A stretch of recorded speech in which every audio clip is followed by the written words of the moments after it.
New tonight on Our News Live at 7. Come next month, the Department of Inland Revenue will begin to enforce its right to the power of sale. Find out what they have to say about enforcement.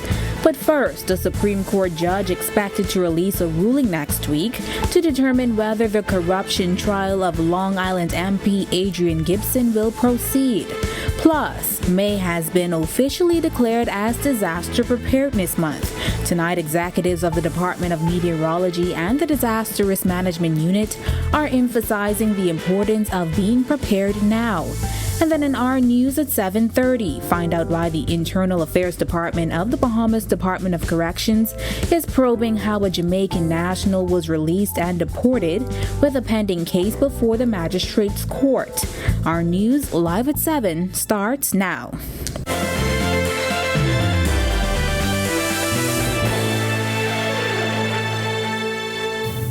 Welcome to Our News Live at 7. Thanks for joining us tonight. I'm Jamila Mizik.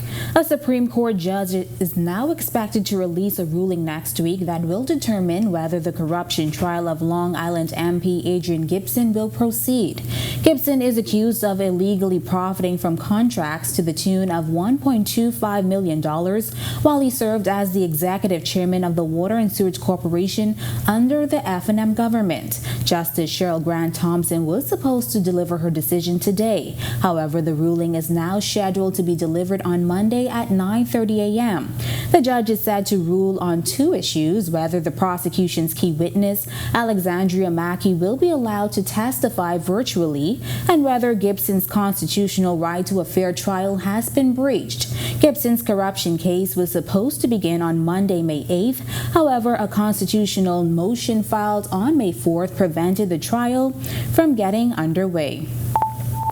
Meanwhile, officials from the Department of Inland Revenue issued a flyer to the public today, revealing that come next month, the department will begin to enforce its right to the power of sale. That means if your real property tax has not been paid within the last 7 months, the department has the power to sell your property, as indicated by Section 25A of the Real Property Tax Act. Now, Our News understands that thousands of properties would be at risk. Our News also understands that the department will start with, quote, the most egregious offenders, those who haven't paid real property tax in 15 years or more. The notice applies to all properties, including those that are commercial, residential, and foreign-owned properties. Police are investigating a traffic fatality that has claimed the life of a Grand Bahama woman early this morning. According to reports, the woman was driving a blue Nissan Cube near the Seahorse Plaza on Seahorse Road just after 1 a.m. when she crashed into a tree at the center median. The car was so mangled that the jaws of life were used to extract her from the vehicle. EMS were called and transported the victim to hospital, where she was pronounced dead by a doctor. In other news, the Prime Minister has officially declared May as Disaster Preparedness Month, and that was the focus of this week's Office of the Prime Minister press briefing. Megan Shepard has more. In just over 2 weeks, the Atlantic hurricane season begins, but executives of the Department of Meteorology and the Disaster Risk Management Unit are emphasizing the importance of being prepared now.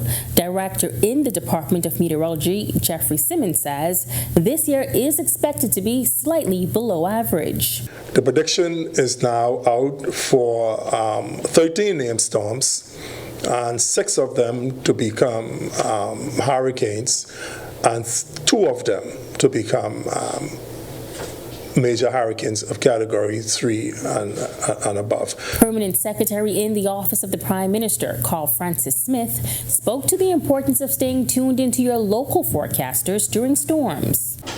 Our meteorology department will tell you which settlement is likely to be affected, which the keys may be affected. So it is very, very important to heed and listen to the advice of the Bahamas Department of Meteorology. The Department of Social Services is responsible for ensuring all islands are fully prepared with shelters in the event of evacuations.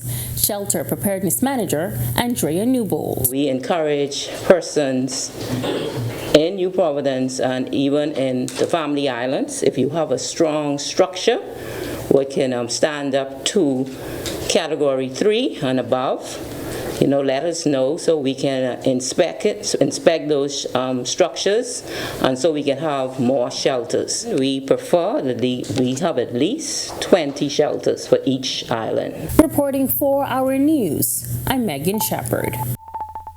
It's time now for your first look at temperatures. Meteorologist Greg Thompson is standing by in the Weather Center. Good evening, Greg. Yeah, thanks, Jamelia, and a happy Thursday evening, everybody. Another warm evening outside our studios with temperature at the 80-degree mark. A few clouds, and it is a bit on the breezy side. Your winds out of the northeast at 14 miles per hour, and your feels-like temperature still hanging out near the 80-degree mark as well. Temperatures around the islands tonight right now, it is 81 in Freeport, 80 in Marsh Harbor, Abaco. We pick up a pair of 82s in Allentown, Bimini, and in Great Harbor Key. 81 in Nicholstown, Andros, Governor's Harbor, 79 into the central Bahamas. 81 in Kemps Bay, Georgetown, Deadman's Key, pick up 80 in Arthurstown, Cat Island, Cumbatown, San Salvador, 79, Southeast Bahamas, 82s in Duncantown, Ragged Island, you got some showers nearby and some thunderstorms, 82 in Colonel Crooked Island, Delectable Bay, Abrahams Bay, and Providenciales, Matthewtown in Agua, you are the warm spot in the nation at 84. Satellite view, a high pressure ridge in charge of the northwest Bahamas. There's a persistent frontal boundary that's been hanging out near the southeast Bahamas. Some moisture associated with that, helping to generate a few isolated showers and thunderstorms across that area, but that front will side towards the south. There's a very weak, what we call a backdoor front. Normally fronts come from the northwest. This one is heading from the northeast. Should get near the northern Bahamas, but it's expected to dissipate by tomorrow. That's a quick look at weather. Stick with us. A look at your extended forecast is still to come. Still to come on our news, find out why the Minister of Grants Bahama is touting the island as the center for resiliency. Plus, are you prepared? As the hurricane season quickly approaches, the Ministry of Health and Wellness holds a disaster preparedness and health expo. And find out more about one of the biggest offenders impacting the climate. Our Marlena Leonard has more in tonight's Sustainability First segment. That's coming up when our news returns. Janae's Uniform Center. We've traveled to every island in this here land, man. We go everywhere. We can go to every rock and key, Abaco to Inagua, even Ragged Island, The Rock. Celebrate our country's 50th independence with Janae's special limited edition. Sublimated t-shirts and caps in 10 different styles and colors. Get up to 50% off on cotton polo shirts only. Don't forget to embroider your company's logo to celebrate this independence at Janae's Uniform Center, Chesapeake Road. Call 394-8385 or 6. WhatsApp text only 817-3295. Email sales@janaes.com. It's your thing. Do what you want to do. It's your thing. Do what you want to do. It's your thing. Do what you want to do. Shareholders are very happy. It's your thing. Do what you want to do.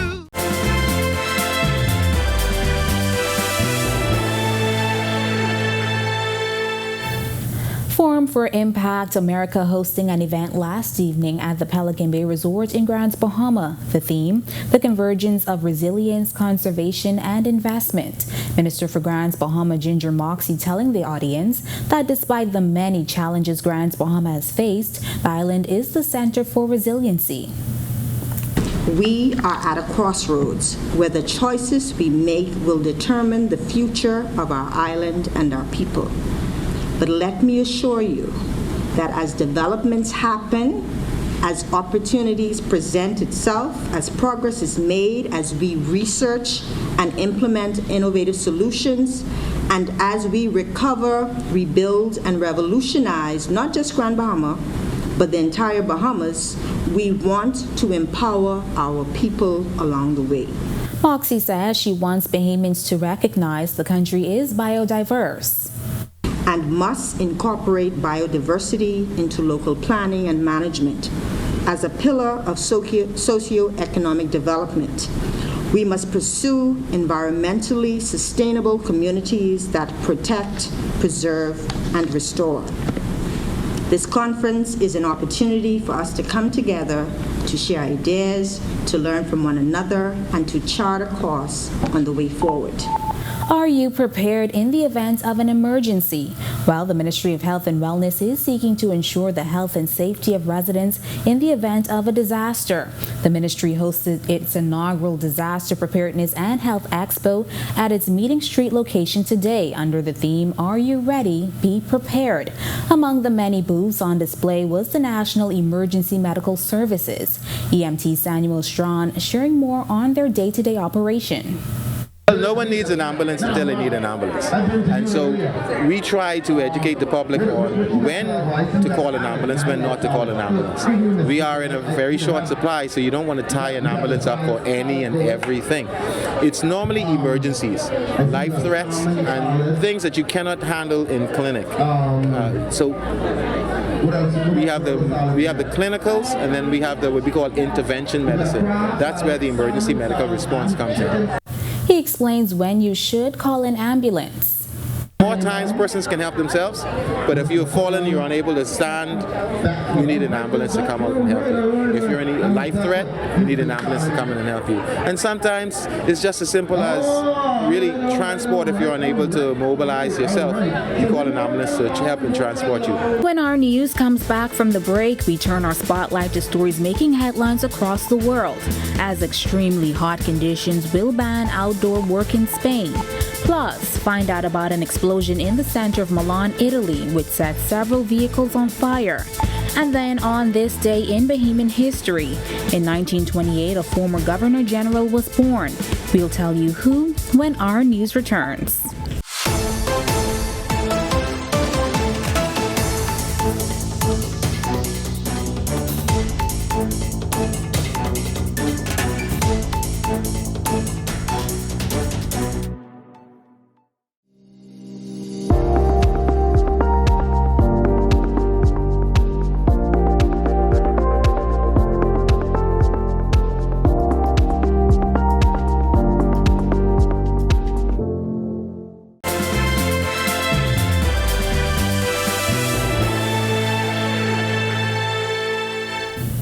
This is our news. Welcome back. We turn our attention now to stories making headlines across the world.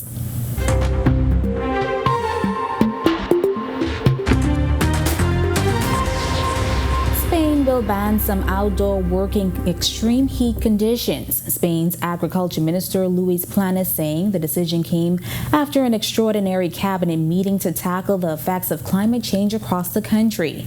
The ban will be in place when Spain's National Weather Agency issues an alert warning about a severe or extreme risk of high temperatures, including temperatures above 102 degrees Fahrenheit. The measure will affect outdoor working such as street cleaning, construction work, and farming. The move is part of a package the socialist-led government approved on Thursday in reaction to a prolonged drought currently hitting parts of Spain, which included a total of $2.4 billion to help alleviate the impact. Spain has registered the driest start to a year since records started.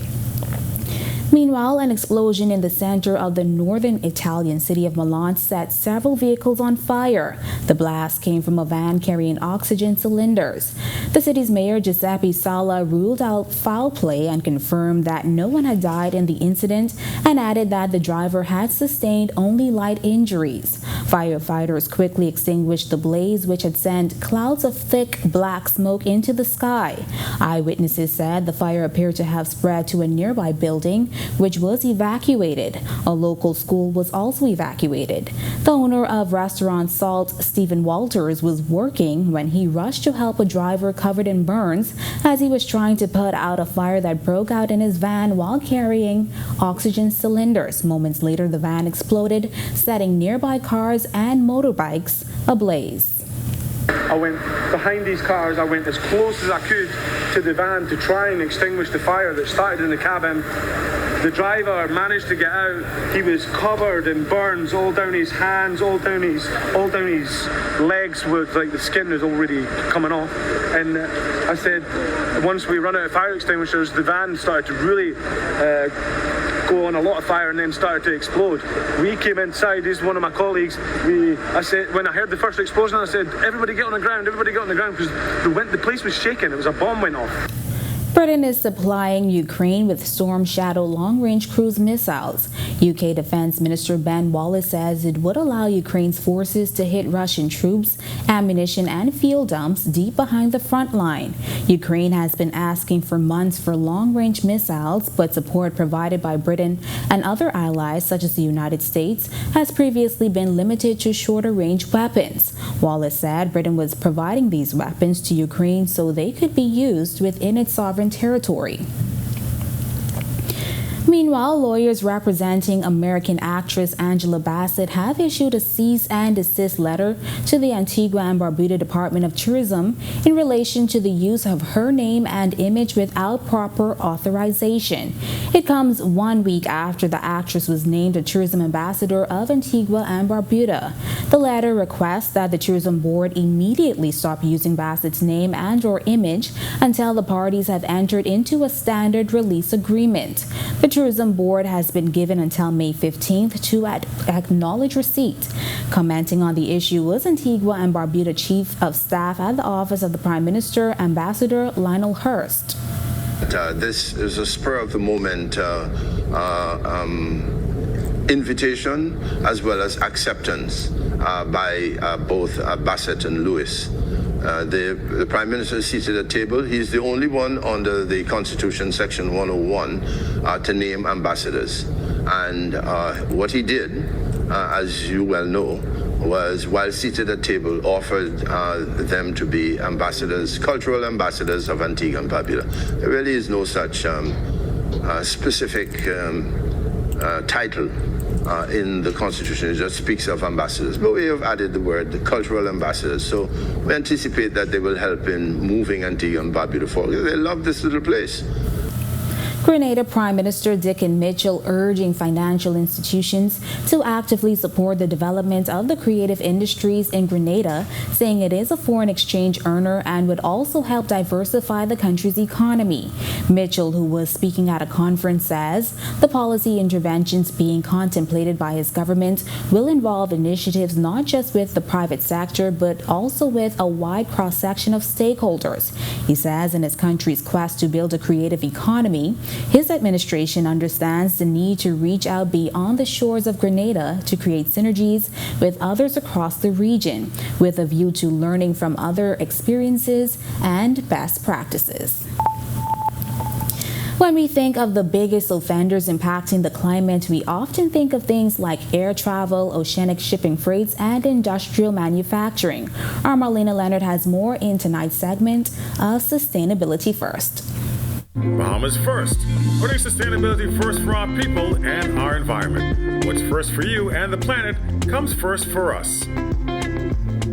Global management consulting firm McKinsey & Company reported in 2021 that construction is responsible for almost 40% of global CO2 emissions from fuel combustion and 25% of greenhouse gas emissions overall. With the world's growing population and here in the Bahamas with the ever-growing number of new developments, this often overlooked aspect could make a serious impact in the coming years. But construction doesn't have to be such a carbon dumper, and as the world works to reduce carbon emissions in the coming years, green building certification programs like the Leadership in Energy and Environmental Design, also known as LEED, are hoping to curb the impact. LEED's rating tiers are on a point system, where credits are earned through addressing carbon emissions, energy efficiency, water, waste, transportation, materials, health, and indoor environmental quality.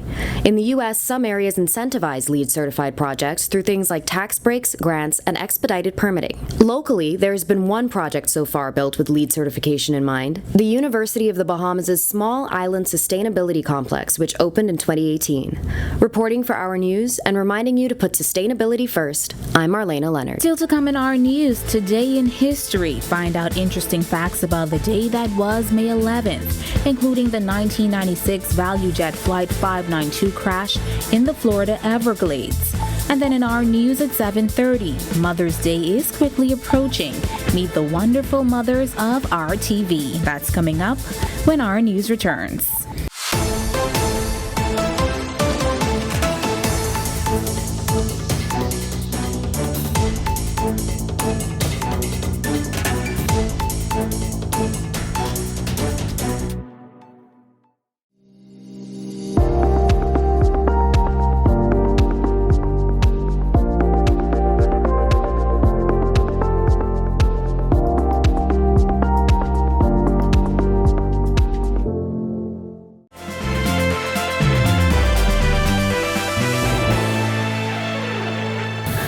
back to our news. It's now time to turn our spotlight on events that shaped the day that was May 11th. Take a look.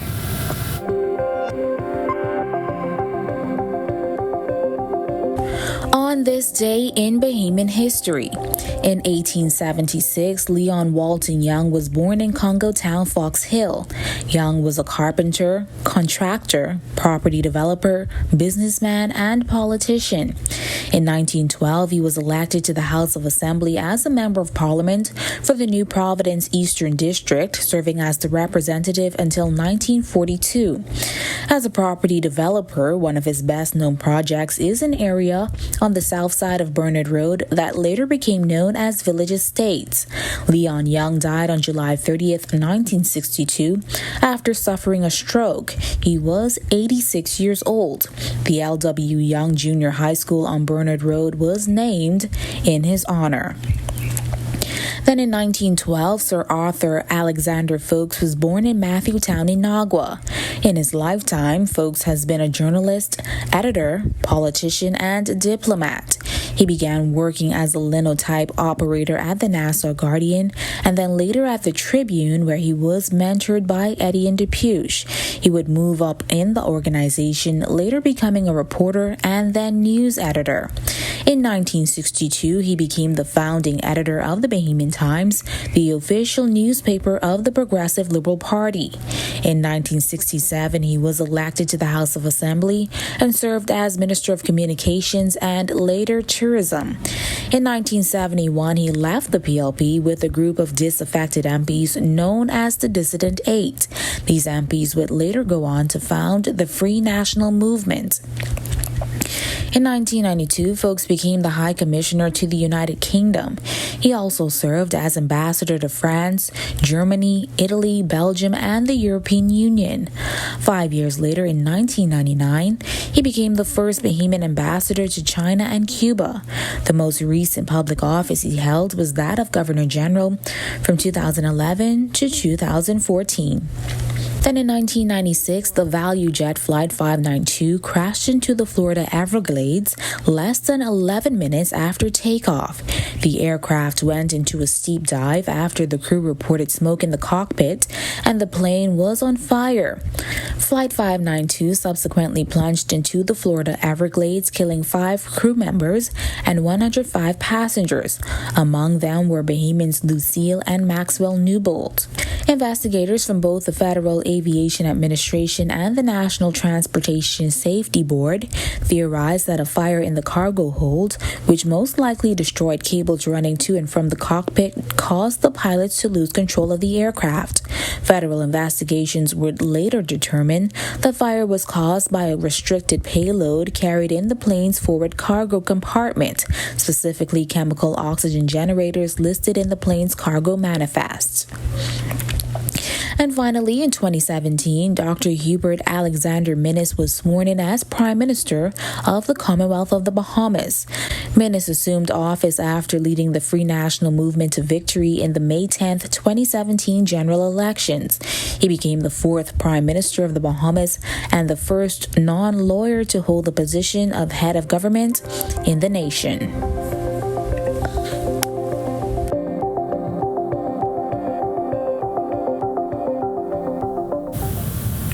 Now to watch that historical recap again and for all of today's top stories, visit ournews.bs. That does it for our news at 7. Joining us now is our Italia Hall with the latest headlines. Italia. All right, thanks, Jamila. Well, a Jamaican national repatriated, but there is a case pending and a new facility commissioned at the Bahamas Department of Corrections. Here are your latest headlines. Intentional or unintentional, first tonight on Our News Live at 7:30. A Jamaican national repatriated to his country, but he has another pending case before the court. The National Security Minister speaks. Also, a new facility at the Bahamas Department of Correction for juveniles. Finally, I can say that we are now on the road truly to corrections. And a lasting impact. Hear how one Bahamian is creating a docu-series that will focus on the mental health of victims who were impacted by Hurricane Dorian.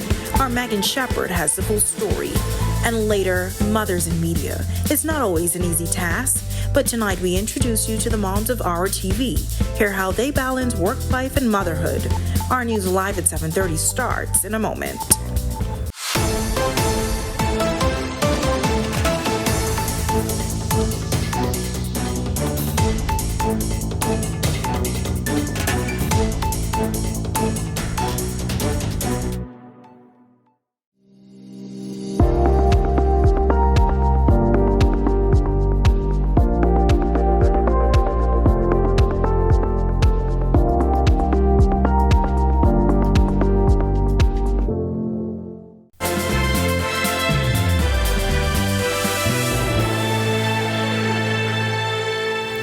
Welcome to our news and thank you for joining us. I'm Atalia Hall. The Internal Affairs Department of the Bahamas Department of Corrections is probing how a Jamaican national was released and deported with a pending case before the magistrate court. Bursary McDermott tells us officials say it may be time for modernization at the facility. An investigation has been launched into how a Jamaican national was released from the Bahamas Department of Corrections and deported with another pending case before the court. National Security Minister Wayne Monroe explains the Jamaican man went to two courts, one for a firearm offense and the other for overstaying. He completed his sentence on the overstaying and he was then released from the facility because that warrant was spent. He ought not to have been released because there was another warrant for the firearms. And consequent to him being released for overstaying, immigration then deported him back to his home country. Monroe says the Internal Affairs Department is looking to see if the release was intentional or a slip in the process. But as the probe continues, Monroe says they're already discussing ways to prevent this from happening again. But will efforts be made to bring him back to answer to the allegations? We would have to locate him. Once he is located, then firearms offense being one that is extradited, we would have to seek his return from his home country, which is Jamaica.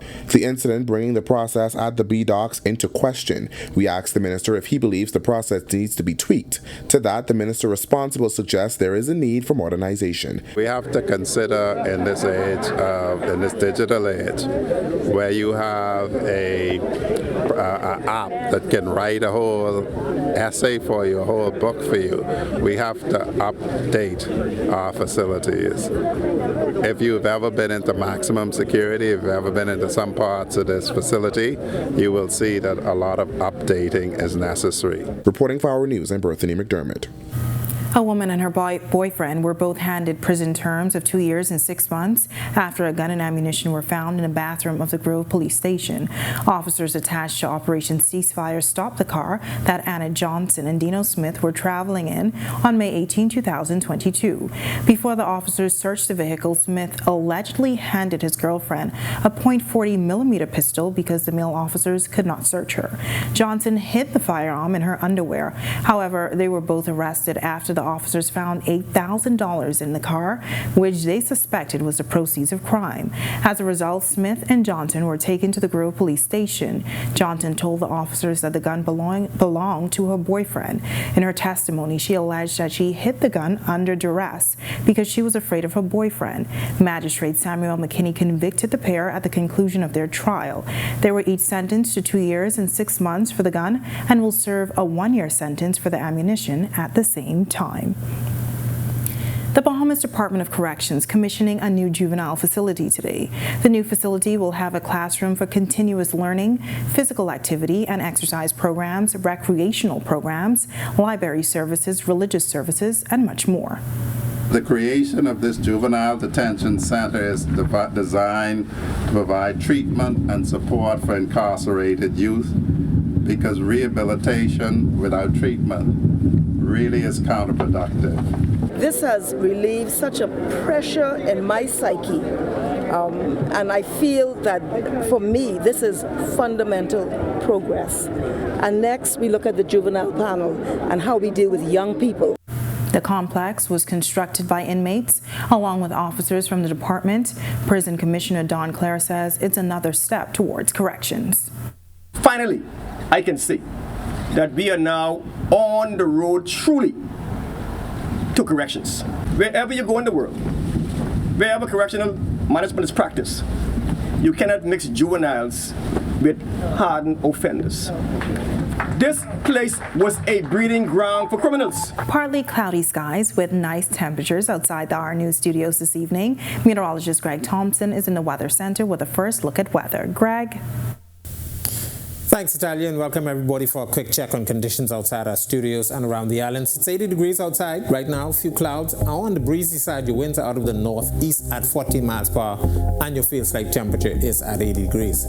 Satellite view, high pressure ridge in charge of the northern Bahamas. There is a frontal boundary hanging out near the central and southeast Bahamas that's generating some isolated showers and thunderstorms across that area. That will side towards the south, but there's another weak boundary to the north, a backdoor cold front we call it, should get near the northern Bahamas tomorrow, but is expected to dissipate. That's a quick check on conditions around the island. Stick with us. Look at your extended forecast is still to come. Still to come on Our News, breaking ties. The question has been asked whether or not the Bahamas should remove the king as the head of state. 2 cabinet ministers are weighing in on the topic. Plus, Hurricane Dorian will be remembered for years to come, as it has changed the lives of many across the country. Hear how a doctor is exploring the mental health effects of the monster storm. Also, as the countdown to Mother's Day continues, we introduce you to the moms of Our TV. Hear how they are able to balance the job and motherhood. That's all coming up when Our News returns. Whether you're battling a chronic condition or offsetting a new injury, Doctors Hospital's comprehensive rehab services offer the help you need now. Go to doctors. 3 advanced facilities at Collins Avenue, Carmichael Road, and Cable Beach means your personalized plan for care is just a visit away. From physiotherapy to occupational therapy and speech and language pathology, our team approach is all about rebuilding together. For a full list of services, visit doctorshosp.com/rehabilitation. Doctors Hospital, trusted and best care now. Isn't your health worth it?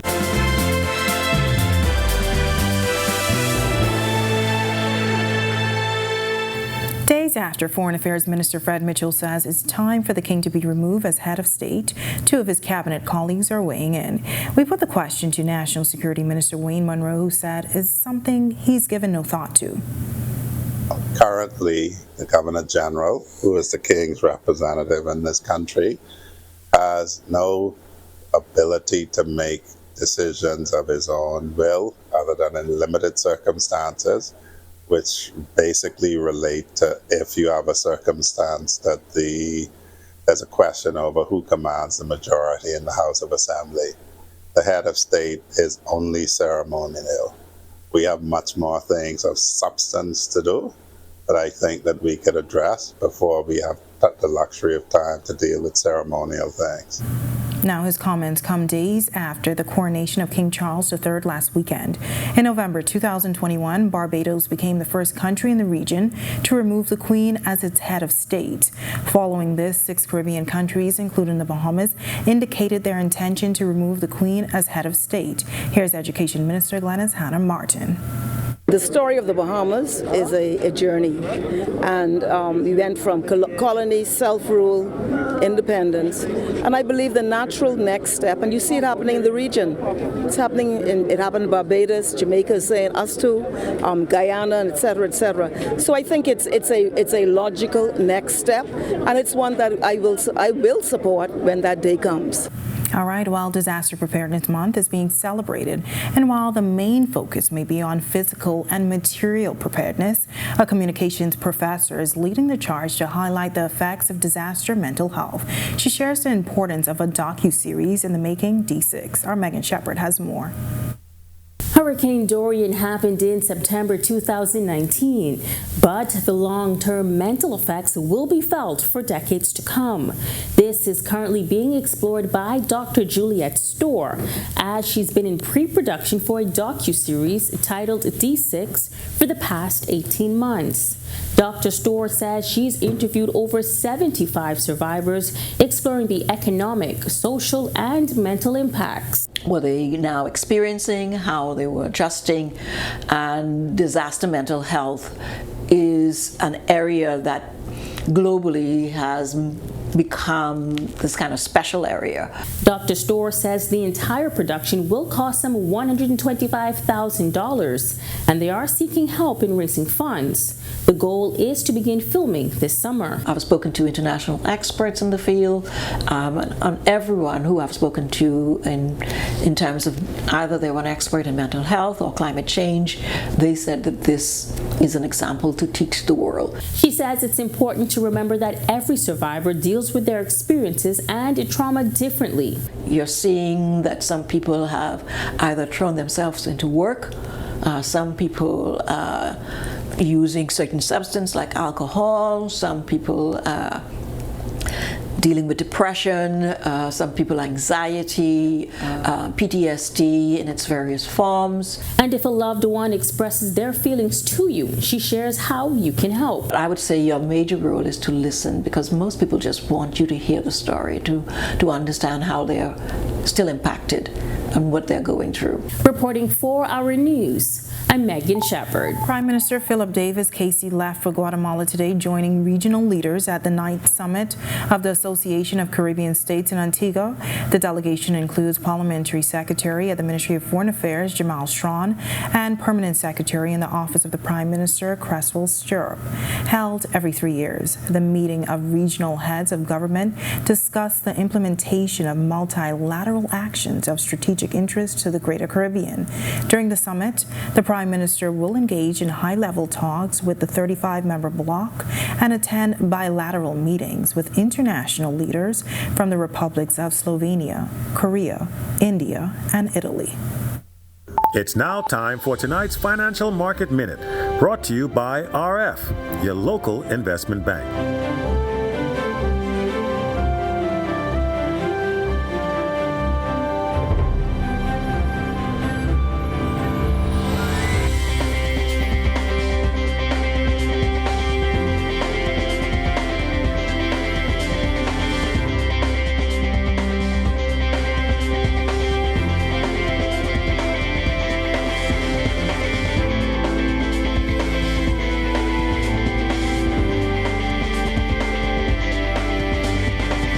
This has been your Financial Market Minute. To explore the best performing mutual funds in the Bahamas, visit our website at www.rfgroup.com. When our news comes back from the break, have you ever wondered how mothers who are in broadcast media balance a 24-hour job? Tonight, our Bertha McDermott speaks with the moms of Our TV in a candid interview. The Bahamas Beach Soccer squad closes out CONCACAF group play with a close loss to Mexico, and playing the Warriors survived to play another day. Hold tight, our sports is coming right up. And partly sunny skies around the island today, but these conditions may not last for long as some rain is expected. Meteorologist Greg Thompson is back with your extended weather forecast when our news returns.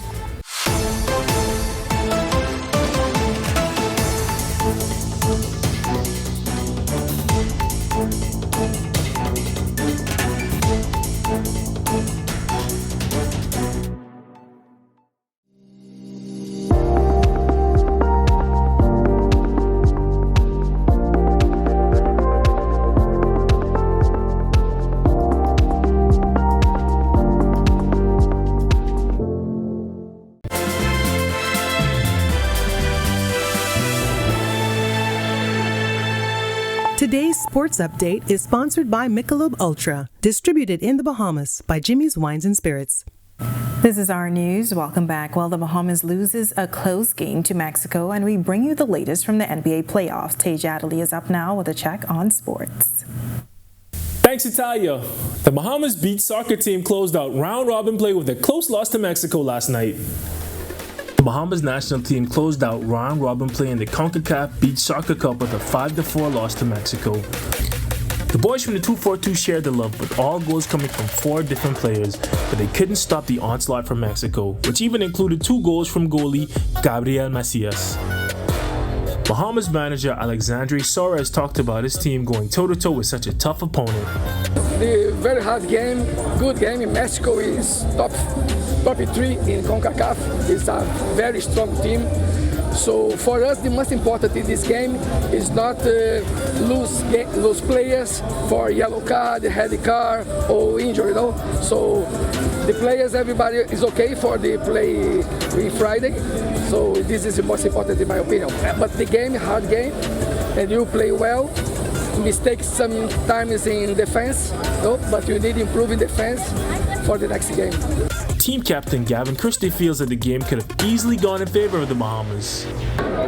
Well, they're a very experienced team. They play a lot of matches. They have a league, but it's still a game that we had a chance to win, and unfortunately we missed a few chances and made a few mistakes that cost us in the long run. Christie and the Bahamas team has a tough matchup ahead in Panama, but with the home crowd cheering them on, he knows they can win. So Panama is also a very, very strong team, very fit team, very physical team, but we're playing at home and we're excited to be in the quarterfinals, and it's win or go home. Christie urged Bahamian fans to come out and cheer for Team Bahamas, and most importantly, to get real loud. We want all the Bahamian fans to come out to support, bring your colors, bring your flags. There's no way we're at home, so we should be the home team. We should have the home team advantage in the 6th person, so we will encourage everybody to come out and support Team Bahamas. You heard the captain. Let's get out there and get loud for Team Bahamas. The game starts Friday at 6 p.m. Admission is free. I've been out there all week. It's a great environment for a Friday night outing with the family, so be sure to check out the Bahamas versus Panama. Moving on to NBA action, Klay Thompson and his Golden State Warriors staved off elimination last night. Klay Thompson and the Golden State Warriors won Game 5 of their series against the Los Angeles Lakers 121-106 to stave off elimination last night. Klay had 10 points on 3 of 12 shooting, but he did make 2 3-pointers and he played great defense on the Lakers perimeter players. Steph Curry led the Dubs with 27 points and 8 assists, and Draymond Green gave us a vintage performance with 20 points and 10 rebounds. LeBron James of the Lakers had 25 points and 9 rebounds. Anthony Davis added 23 and 9 before leaving the game in a wheelchair at the end.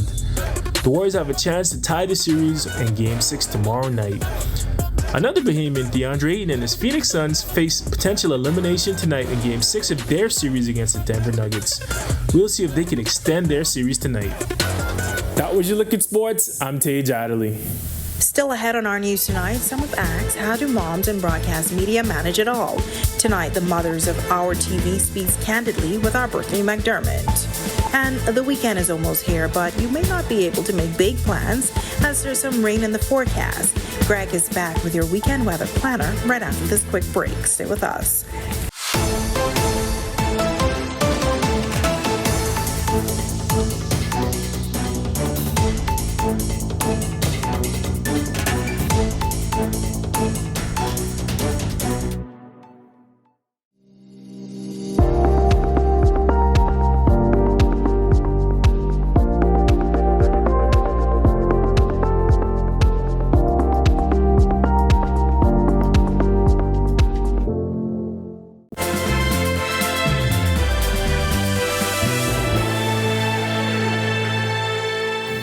Welcome back to our news. Nice weather this evening as we inch closer to the weekend. Greg is back in the Weather Center with your extended weather forecast. Greg? Yeah, thanks again, Natalia. Welcome back, everybody, for our final check-up weather. Frontal boundary near the southeast and central Bahamas, generating some showers and some isolated thunderstorms. We expect that to side towards the south. There's a weak boundary to the north, just off the Florida coast, with some isolated showers and thunderstorms associated with that as well. That should side towards the northern Bahamas, but we expect that one to dissipate. And in the meantime, an upper-level system is expected to develop in the Gulf of Mexico. Should get in our area by Saturday, Sunday time frame. So we're looking for an uptick in some showers and some thunderstorms by that time frame. Future forecast showing the moisture associated with our frontal boundary still hanging out near the central and southeast Bahamas, and a couple isolated showers across the northern islands. And then by Saturday, we expect that upper level low to start moving in across Florida, bringing us an increase in some showers and some isolated thunderstorms across the northwest Bahamas Saturday into Sunday. Doing any boating for the night to tomorrow for all areas, small craft use caution. Your rip current risk is high. Your winds will be northeast to east at 15 to 20 knots. Seas running 4 to 6 feet over open waters. Low tide will be at 7:20 tonight. Here's a look now at your national forecast.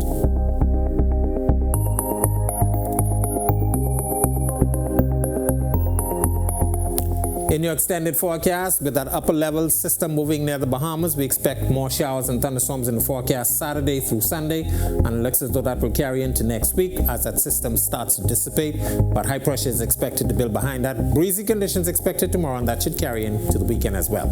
That's a look at our weather. Make it a safe night, everybody. All right, thanks so much, Greg. Well, ahead of this Mother's Day, we hear from the mothers that bring you the news here every day. With news being the demanding industry that it is, the mothers of Our News tells us it's important to find that balance. Bertha McDermott has more. Every year around this time, we hear the triumphant stories of mothers. Today, we go inside the RTV studios to hear from the mothers of Our News. I row a lot, believe it or not. I guess you can believe that, Berthany. I don't know. She loves me. She looks up to me, but I'm also stern. But she's also like my best friend. I have one son who I would not trade for the world because he treats me like he's just awesome. My life without him would not be complete, and I just feel like he brings that wholeness and completeness to my life. The world of journalism is demanding and very time-consuming. Add to that, being a mother, it can make an already taxing job harder.